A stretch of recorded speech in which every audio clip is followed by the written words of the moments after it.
धीरेन्द्र जी, बिहार की हालत के पीछे जिम्मेदार कौन है? नीतीश कुमार तो अभी भी बड़े आश्वस्त हैं, बड़े कॉन्फिडेंस पे हैं।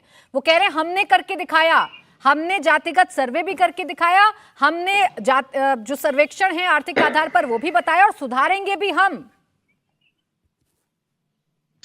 प्राची जी, सबसे पहले तो अभी तहसीन पूनावाला जी को सुन रहे थे, उन्होंने कहा था कि कांग्रेस के समय में ये उद्योग लगा था। ये हमारे संगीत रागी जी का जवाब ये देना चाह रहे थे। और जब से लालू प्रसाद जी ने बर्बादी का कहानी लिखना स्टार्ट किया तब से तो साथ दे रही है कांग्रेस। अब बदस्तूर आज तक वो जारी है।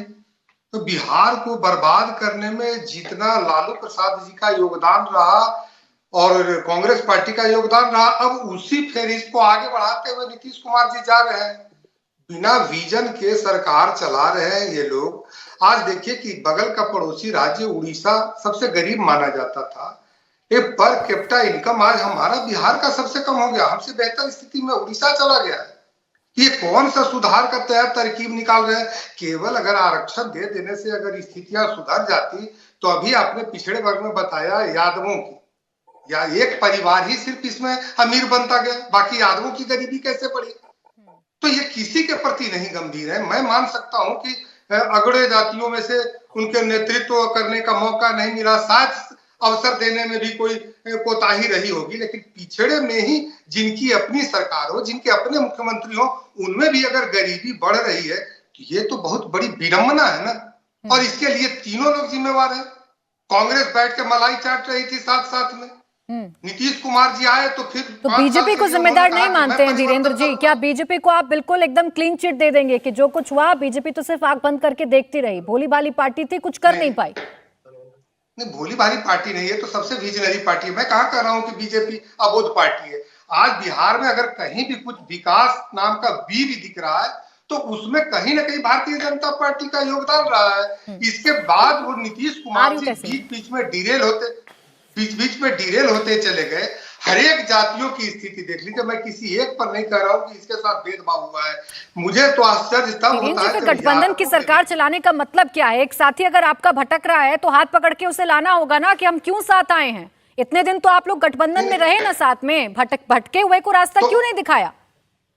नहीं, भटके हुए को रास्ता ही तो हम लोग दिखलाए हैं। तब आज स्थिति ये आई है कि दो केंद्रीय विश्वविद्यालय इस बिहार में हम लोगों ने देने का काम किया, लेकिन पढ़ाने का, उसको सही समय पर चलाने का और बाकी मुहैया कराने का तो जिम्मेवारी। ठीक है, बहुत छोटा सा काउंटर करिएगा तहसीन जी, फिर संगीत रागी जी इंतजार कर रहे हैं। हमने देखा था कि एलजेपी को पहले बता दो, ये जो हेलीकॉप्टर पीछे धीरेन्द्र भाई के पीछे जो हेलीकॉप्टर है, ये हेलीकॉप्टर जिस दिशा में जो सत्ता में आते उस दिशा में जाते, वरना स्वर्गवासी रामविलास पासवान जी तो लालू जी के साथ और गठबंधन में थे, नीतीश जी के साथ, फिर गए भाजपा के साथ। तो जिस दिशा में जो सत्ता में आता वो हेलीकॉप्टर को आप उस दिशा में मोड़ लेते। तो कम से कम एलजेपी तो बात ना करे।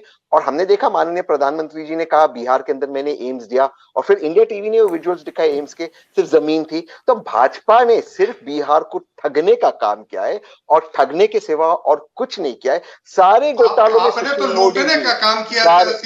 आप कैसे बोल सकते हैं? हम तो ना सत्ता में, हम तो सत्ता में नहीं है मेरे भाई, हम तो सत्ता में नहीं है मेरे भाई। आप तो सदैव सत्ता के पीछे में रह के मलाई खाए। आज भी सत्ता में, कल भी चला। अच्छा चलो, पीछे लेकर मलाई खाए, पीछे लेकर मलाई खाए, तो आप सत्ता में रहकर क्यों मलाई खाने दिए?